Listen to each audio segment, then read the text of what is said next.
Sesi putaran kedua gelaran Akbar WSBK 2022 telah terselenggara pada hari ini, tanggal 11 November 2022. Lantas bagaimana ya hasilnya? Hasil FP2 WSBK Mandalika 2022 memunculkan nama Alvaro Bautista sebagai yang tercepat. Bautista seperti memberikan pukulan balasan untuk Toprak Razgatlioglu.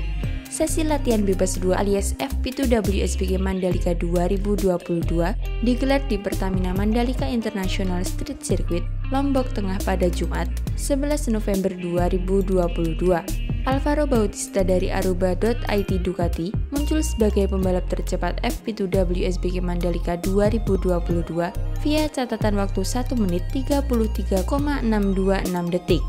Rival langsung Alvaro Bautista dalam perebutan gelar juara dunia WSBK musim ini, Toprak Razgatlioglu menguntit di posisi 2. Rekan setim Alvaro Bautista, Michel Rinaldi melengkapi konstelasi 3 teratas hasil FP2 WSBK Mandalika 2022.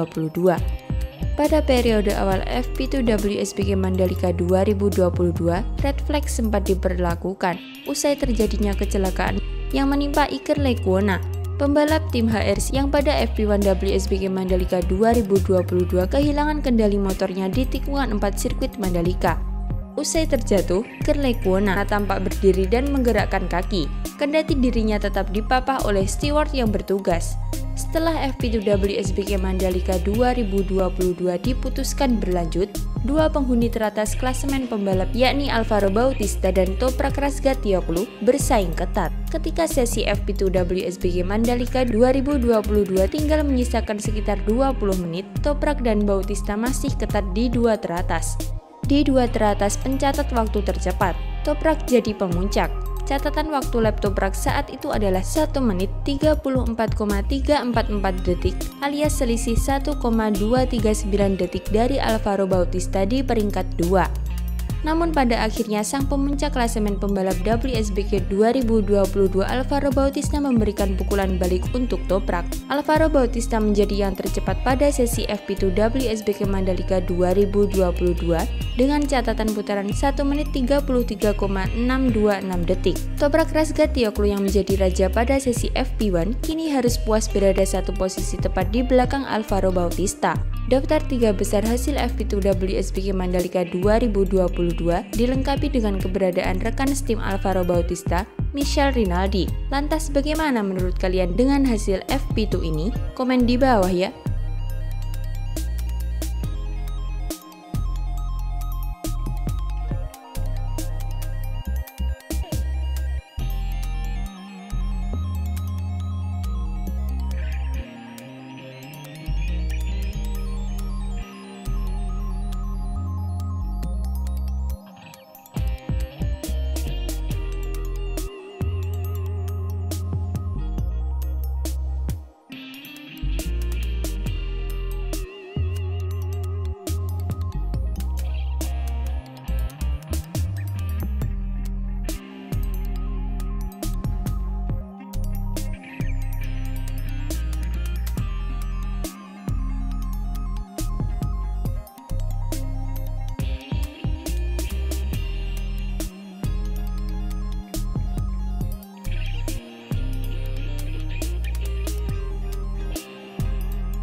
sirkuit Mandalika terus mematangkan persiapan jelang WSBK yang hanya tinggal menghitung hari.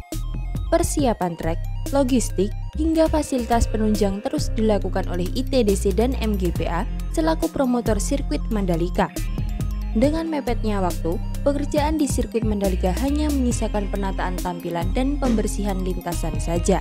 Salah satu penataan tampilan yang tak kalah penting untuk dilakukan sebelum gelaran WSBK adalah pengecatan lintasan sirkuit Mandalika yang meliputi track lane, garis curb, serta track limit. Lantas sampai di mana ya progres pengecatan lintasan sirkuit Mandalika hingga saat ini? Kali ini diketahui garis curb sirkuit Mandalika telah rampung dicat. Sebagai informasi, pengecatan ini merupakan bagian dari track improvement. Sebelum dicat ulang, beberapa garis curb sirkuit Mandalika diubah menjadi curb Misano yang memiliki ukuran berbeda dari curb standar. Salah satu garis curb yang diubah ke model Misano adalah curb yang berada di tikungan 5 menuju tikungan ke-6. Usai dirubah ke model Misano dan dibersihkan, garis curb dicat oleh ahli road grip asal Inggris. Pengecatan ini pun diketahui gercep dilakukan, sehingga tidak memakan waktu yang lama. Selain garis curb, track limit juga diketahui akan segera dicat. Pengecatan track limit ini perlu dilakukan karena terdapat bekas ban para pembalap yang terlihat sangat mengganggu. Selain itu, pekerjaan di sirkuit Mandalika meliputi pemangkasan rumput hingga pembersihan trek area. Perlu diketahui, pembersihan trek diketahui menggunakan cairan khusus atau deterjen untuk mengepel aspal lapisan terakhir sirkuit Mandalika dan juga dengan teknik khusus sesuai standar internasional. Pembersihan dengan teknik ini terbukti sangat cepat. Dalam waktu yang singkat, permukaan aspal yang sebelumnya berwarna coklat langsung berubah warna menjadi hitam pekat dan nampak mewah. Selain persiapan di area lintasan sirkuit, ITDC diketahui juga terus melengkapi fasilitas di sirkuit Mandalika. Salah satu fasilitas yang sangat penting adalah area parkir. Saat ini kami tengah merampungkan penyediaan fasilitas parkir kawasan berikut jalan penghubung dari Roundabout Sunggung menuju area parkir selatan di kawasan The Mandalika, ujar General Manager The Mandalika Bram Subiandoro. Penataan fasilitas parkir di area sirkuit dan kawasan The Mandalika yang dilakukan meliputi pekerjaan pengerasan area kantong parkir, pemasangan penerangan jalan atau PJU dengan solar cell dan sinage penunjuk arah lot parkir. Tidak hanya itu, guna memastikan penyelenggaraan event berjalan lancar, baik di sisi crowd control dan manajemen lalu lintas, ITDC dan MGPA telah melakukan koordinasi dan kerjasama dengan Polda NTB serta Dinas Perhubungan Provinsi NTB. Tentunya semua berharap gelaran WSBK Mandalika November mendatang dapat berjalan lancar dan berbeda dari tahun lalu. Lantas bagaimana menurut kalian dengan perkembangan sirkuit Mandalika hingga saat ini? Komen di bawah ya.